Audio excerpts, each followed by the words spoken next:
এই মুহূৰ্তত মই নৱকুকে দিব বিচাৰিছো এটা বিগ ব্ৰেকিং নিউজ পবিত্ৰ ঈদৰ দিনা ইছলাম ধৰ্ম ত্যাগ কৰিছে এজন লোকে আৰু ইছলাম ত্যাগ কৰি হিন্দু ধৰ্ম গ্ৰহণ কৰিছে নলবাৰীৰ ৰাহুল আমিন নামৰ এজন লোকে আৰু ইছলাম ধৰ্মত মানুহে উন্নতি কৰিব নোৱাৰে আগুৱাই যাব নোৱাৰে ইত্যাদি অভিযোগ উত্থাপন কৰিছে পবিত্ৰ ঈদৰ দিনটোতেই আৰু তাৰ পিছতে ইছলাম ধৰ্ম ত্যাগ কৰি এনেদৰে হিন্দু ধৰ্ম গ্ৰহণ কৰা পৰিলক্ষিত হৈছে এগৰাকী লোকে যাৰ নাম হৈছে ৰাহুল আমিন আৰু যিগৰাকী নলবাৰীৰ এজন ব্যক্তি আমি সবিস্তাৰে খবৰটো লৈ অহাৰ চেষ্টা কৰিম জনাইছো ডাঙৰ খবৰ এই মুহূৰ্তত পবিত্ৰ ঈদৰ দিনা ইছলাম ধৰ্ম ত্যাগ কৰিলে ৰাহুল আমিন নামৰ এজন লোকে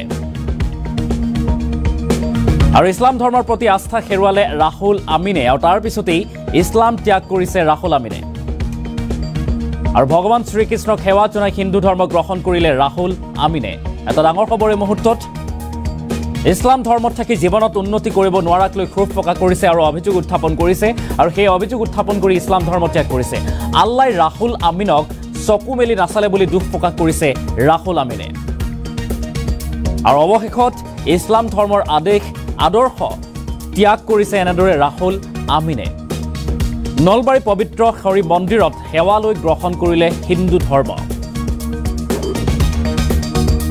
আৰু ভগৱান শ্ৰীকৃষ্ণক সেৱা জনাই ত্যাগ কৰিছে ইছলাম আৰু তাৰ পিছতে গ্ৰহণ কৰিছে হিন্দু ধৰ্ম এইগৰাকী মুছলমান লোক নলবাৰী বৰমাৰ নিবাসী 43 বছৰীয়া ৰাহুল আমিনে এটা ডাঙৰ খবৰ এই মুহূৰ্তত আজি হেতু পবিত্ৰ ঈদ উল ফিতৰ আৰু পবিত্ৰ ঈদ উল ফিতৰৰ সময়তে এনেদৰে ইছলামৰ প্ৰতি শূন্য হৈ পৰিছে আৰু মুখ্যমন্ত্ৰীৰ পৰা সহায় বিচাৰিছে পবিত্ৰ ঈদৰ দিনা ইছলাম ধৰ্ম ত্যাগ কৰিছে ৰাহুল আমিনে ইছলাম ধৰ্ম ত্যাগ কৰি এতিয়া হিন্দু ধৰ্ম গ্ৰহণ কৰিছে এইগৰাকী নলবাৰী বৰমাৰ ৰাহুল আমিনে যাৰ বয়স 43 বছৰ বুলি জানিব পৰা গৈছে আৰু তেখেতে চাকৰিটো লাভ নকৰিলে আৰু গতিকে কাগজ পত্ৰ সকলো আছে বৰ্তমান ৰাহুল আমিনৰ হাতত কিন্তু তেখেতে চাকৰিটো লাভ নকৰিলে তথাপি বহু দিন ধৈৰ্য ধৰিলে বুলি উল্লেখ কৰিছে আৰু লক্ষণীয় বিষয়টো হৈছে তেখেতে কৈছে যে যেতিয়া ইছলাম ধৰ্মত আছিল তেখেতে কৈছে যে ইছলাম ধৰ্মত থাকোঁতে লোকসকলে ইছলাম ধৰ্মাৱলম্বী লোকসকলে কৈছিল যে আপুনি ধৈৰ্য ধৰক ইয়াতকৈ আল্লাহ বেহেতৰ দিব কিন্তু একোটা কাম মোৰ জীৱনত হৈ নুঠিল মই উন্নতি কৰিব নোৱাৰিলোঁ আগুৱাই যাব নোৱাৰিলোঁ অৰ্থাৎ মই তলতেই থাকিলোঁ তাৰ প্ৰতি এনেদৰে খুব উজাৰি ইছলাম ধৰ্মৰ প্ৰতি গুৰুতৰ অভিযোগ উত্থাপন কৰি তেখেতে ইছলাম ত্যাগ কৰিছে আৰু হিন্দু ধৰ্ম গ্ৰহণ কৰা দেখিবলৈ পোৱা গৈছে আৰু তাৰ পিছতে আত্মবিশ্বাসী হৈ পৰিছে ৰাহুল আমিনে কৈছে মই এতিয়া হিন্দু ধৰ্ম গ্ৰহণ কৰি মই আগুৱাই যাবলৈ চেষ্টা কৰিম আগুৱাই যাব পাৰিম বিজেপি চৰকাৰে যেনেদৰে আগুৱাই গৈছে ঠিক তেনেদৰে আমিও আগুৱাই যাব পাৰিম বুলি এনেদৰে মন্তব্য প্ৰকাশ কৰিছে এইগৰাকী ঈদৰ দিনাই এইগৰাকী মুছলমান লোক ৰাহুল আমিনে আৰু ইতিমধ্যে তেখেতে ইছলাম ত্যাগ কৰি হিন্দু ধৰ্ম গ্ৰহণ কৰিছোঁ বুলি স্পষ্ট ৰূপত উল্লেখ কৰিছে মন্তব্য আছে ৰাহুল আমিনৰ আমি সেই মন্তব্য আগবঢ়োৱাৰ চেষ্টা কৰিম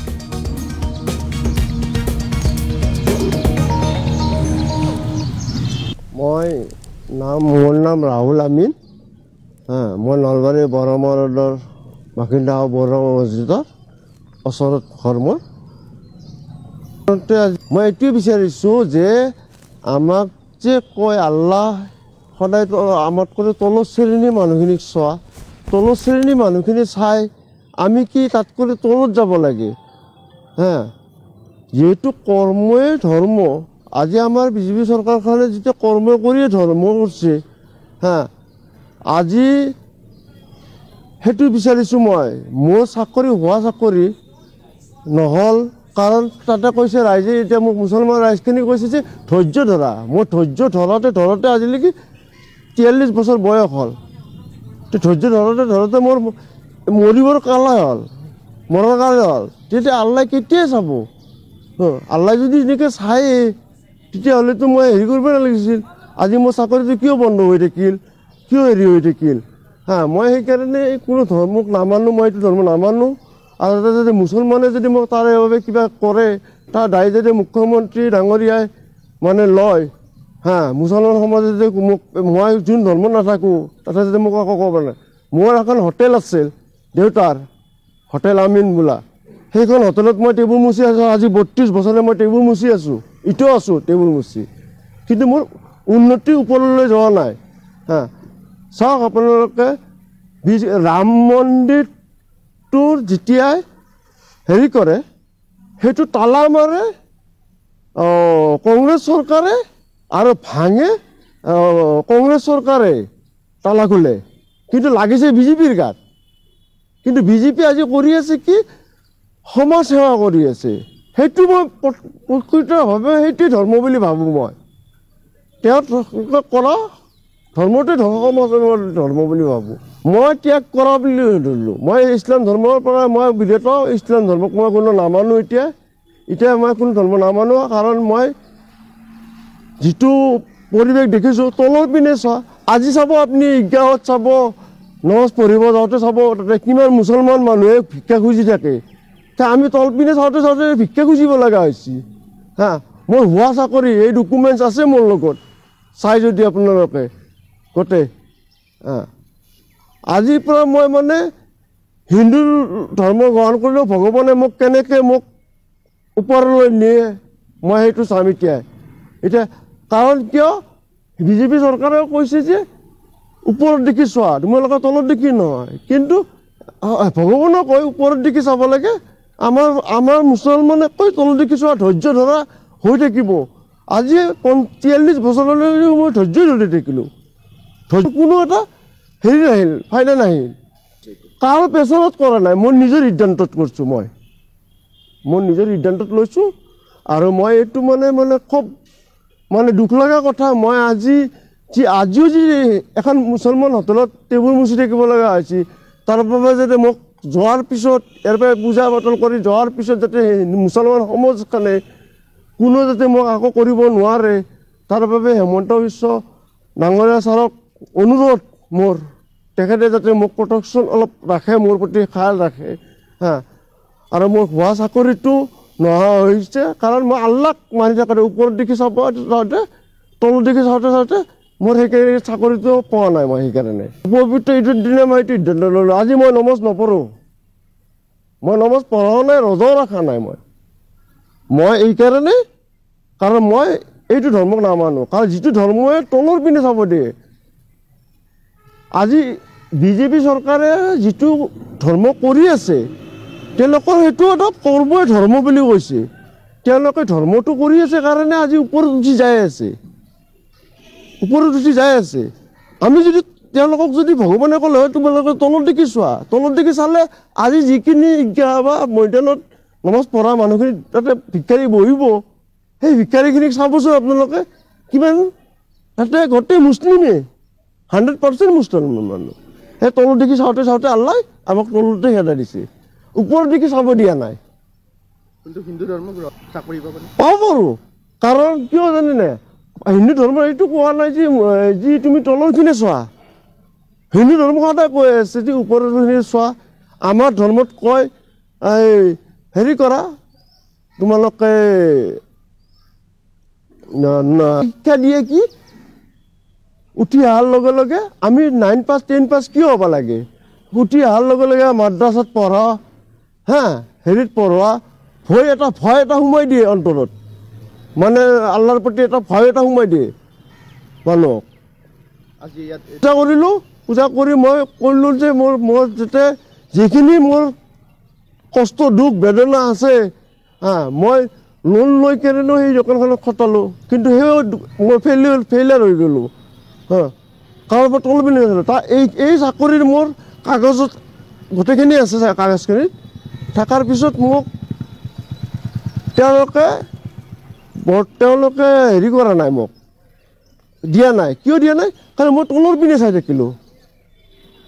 আৰু মুছলমান ৰাইজে কয় যে নহয় দিব, তোমাৰ তাত কৰি বেহতাৰ দিব, আল্লাহ তোমাক তাত কৰি বেহতাৰ দিব। কি বেহতাৰ দিব মোৰ তাত কৰি গ্ৰহণ কৰি দিওঁ। মই এইকাৰণে গ্ৰহণ কৰিছোঁ যাতে ভগৱানে মোক ওপৰত চাই, ভগৱানে ওপৰৰ পিনেহে নিয়ে, মানুহক তলৰ পিনে নিনিয়ে। কিন্তু আমাৰ ধৰ্মৰ মতে তলৰ পিনে নিয়ে। আৰু কোনো চাব লাগে খালি মাদ্ৰাছাত শিক্ষা বিভাগটোত আমাক আগবঢ়াই নিদিয়ে, মাদ্ৰাছা খালী। মোৰ নাম ৰাহুল আমিন। মই নলবাৰী বৰমা ৰোডৰ বাসিন্দা, বৰমা মছজিদৰ ওচৰত ঘৰ মোৰ। মই এইটোৱে বিচাৰিছোঁ যে আমাক যে কয় আল্লাহ সদায় আমাতকৈ তলৰ শ্ৰেণীৰ মানুহখিনিক চোৱা, তলৰ শ্ৰেণীৰ মানুহখিনি চাই আমি কি তাত কৰি তলত যাব লাগে? যেহেতু কৰ্মই ধৰ্ম, আজি আমাৰ বিজেপি সৰকাৰখানে যেটা কৰ্ম কৰিয়ে ধৰ্ম কৰছে, হ্যাঁ, আজি সেইটো বিচাৰিছোঁ মই মোৰ চাকৰি হোৱা চাকৰি নহ'ল। কাৰণ তাতে কৈছে ৰাইজে, এতিয়া মোক মুছলমান ৰাইজখিনি কৈছে যে ধৈৰ্য ধৰা। মোৰ ধৈৰ্য ধৰোঁতে আজিলৈকে 43 বছৰ বয়স হ'ল। ধৈৰ্য ধৰোঁতে মোৰ মৰিবৰ কালে হ'ল, মৰাৰ কালে হ'ল। তেতিয়া আল্লাই কেতিয়াই চাব? আল্লাই যদি এনেকৈ চায় তেতিয়াহ'লেতো মই হেৰি কৰিব নালাগিছিল। আজি মোৰ চাকৰিটো কিয় বন্ধ হৈ থাকিল, কিয় হেৰি হৈ থাকিল? হ্যাঁ, মই সেইকাৰণে কোনো ধৰ্মক নামানো, মই এইটো ধৰ্ম নামানো। আৰু যদি মুছলমানে যদি মোক তাৰে বাবে কিবা কৰে, তাৰ দায় যদি মুখ্যমন্ত্ৰী ডাঙৰীয়াই মানে লয়, হ্যাঁ, মুছলমান সমাজে যদি মোক, মই যোন ধৰ্ম নাথাকোঁ তাতে যদি মোক একো ক'ব নাই। মোৰ এখন হোটেল আছিল দেউতাৰ, হোটেল আমিন বোলা, সেইখন হোটেলত মই টেবুল মুচি আছোঁ। আজি 32 বছৰে মই টেবুল মুচি আছোঁ, এতিয়াও আছোঁ টেবুল মুচি, কিন্তু মোৰ উন্নতি ওপৰলৈ যোৱা নাই। হ্যাঁ, চাওক আপোনালোকে, ৰাম মন্দিৰটোৰ যেতিয়াই হেৰি কৰে, সেইটো তালা মাৰে কংগ্ৰেছ চৰকাৰে আৰু ভাঙে কংগ্ৰেছ চৰকাৰে, তালা খোলে, কিন্তু লাগিছে বিজেপিৰ গাত। কিন্তু বিজেপি আজি কৰি আছে কি, সমাজ সেৱা কৰি আছে। সেইটো মই প্ৰকৃতভাৱে সেইটোৱে ধৰ্ম বুলি ভাবোঁ। মই তেওঁ কৰা ধৰ্মটোৱে ধৰ্ম বুলি ভাবোঁ। মই ত্যাগ কৰা বুলি ধৰিলোঁ। মই ইছলাম ধৰ্মৰ পৰা মই বিৰত। ইছলাম ধৰ্মক মই কোনো নামানো। এতিয়া মই কোনো ধৰ্ম নামানো, কাৰণ মই যিটো পৰিৱেশ দেখিছোঁ তলৰ পিনে চোৱা। আজি চাব আপুনি ঈদগাহত চাব, নমাজ পঢ়িব যাওঁতে চাব তাতে কিমান মুছলমান মানুহে ভিক্ষা খুজি থাকে। আমি তল পিনে চাওঁতে ভিক্ষা খুজিব লগা হৈছে। হা, মোৰ হোৱা চাকৰি, এই ডকুমেণ্টছ আছে মোৰ লগত, চাই যদি আপোনালোকে গোটেই। আজিৰ পৰা মই মানে হিন্দু ধৰ্ম গ্ৰহণ কৰিলেও ভগৱানে মোক কেনেকৈ মোক ওপৰলৈ নিয়ে মই সেইটো চাম এতিয়া। কাৰণ কিয়, বিজেপি চৰকাৰেও কৈছে যে ওপৰত দেখি চোৱা, তোমালোকে তলত দেখি নহয়। কিন্তু ভগৱানক কয় ওপৰত দেখি চাব লাগে। আমাৰ মুছলমানে কয় তলত দেখি চোৱা, ধৈৰ্য ধৰা হৈ থাকিব। আজি 43 বছৰলৈ মই ধৈৰ্য ধৰি থাকিলোঁ, কোনো এটা হেৰি নাহিল, ফাইদা নাহিল। কাৰো প্ৰেছাৰত কৰা নাই, মোৰ নিজৰ সিদ্ধান্তত কৰিছোঁ। মই মোৰ নিজৰ সিদ্ধান্তত লৈছোঁ। আৰু মই এইটো খুব দুখ লগা কথা। মই আজিও যি এখন মুছলমান হোটেলত টেবুল মুচি থাকিব লগা হৈছে, তাৰ বাবে যাতে মোক যোৱাৰ পিছত, ইয়াৰ পৰা পূজা পাতল কৰি যোৱাৰ পিছত যাতে মুছলমান সমাজখনে কোনো যাতে মোক একো কৰিব নোৱাৰে, তাৰ বাবে হেমন্ত বিশ্ব ডাঙৰীয়া ছাৰক অনুৰোধ মোৰ, তেখেতে যাতে মোক প্ৰটেকশ্যন অলপ ৰাখে, মোৰ প্ৰতি খায়াল ৰাখে। হা, আৰু মোৰ হোৱা চাকৰিটো নোহোৱা হৈছে, কাৰণ মই আল্লাক মানি থাকোঁতে ওপৰত দেখি চাওঁতে তলত দেখি চাওঁতে মোৰ সেইকাৰণে চাকৰিটো পোৱা নাই। মই সেইকাৰণে পবিত্ৰ ঈদৰ দিনা মই এইটো সিদ্ধান্ত ল'লোঁ। আজি মই নমাজ নপঢ়োঁ, মই নমাজ পঢ়াও নাই, ৰোজাও ৰখা নাই। মই এইকাৰণে, কাৰণ মই এইটো ধৰ্মক নামানো। কাৰণ যিটো ধৰ্মই তলৰ পিনে চাব দিয়ে, আজি বিজেপি চৰকাৰে যিটো ধৰ্ম কৰি আছে, তেওঁলোকৰ সেইটো এটা কৰ্মই ধৰ্ম বুলি কৈছে। তেওঁলোকে ধৰ্মটো কৰি আছে কাৰণে আজি ওপৰত উঠি যাই আছে। আমি যদি তেওঁলোকক যদি ভগৱানে ক'লে হয় তোমালোকে তলত দেখি চোৱা, তলত দেখি চালে আজি যিখিনি ঈদগাহ বা ময়দানত নমাজ পঢ়া মানুহখিনি তাতে ভিক্ষাৰী বহিব, সেই ভিক্ষাৰীখিনিক চাবচোন আপোনালোকে কিমান, তাতে গোটেই মুছলিমেই, 100% মুছলমান মানুহ। সেই তলত দেখি চাওঁতে আল্লাই আমাক তলতে খেদাই দিছে, ওপৰত দেখি চাব দিয়া নাই। কিন্তু হিন্দু ধৰ্মক চাকৰি পাব পাৰোঁ, কাৰণ কিয় জানেনে, হিন্দু ধৰ্ম এইটো কোৱা নাই যে তুমি তলৰখিনি চোৱা। হিন্দু ধৰ্ম সদায় কৈ আছে যে ওপৰত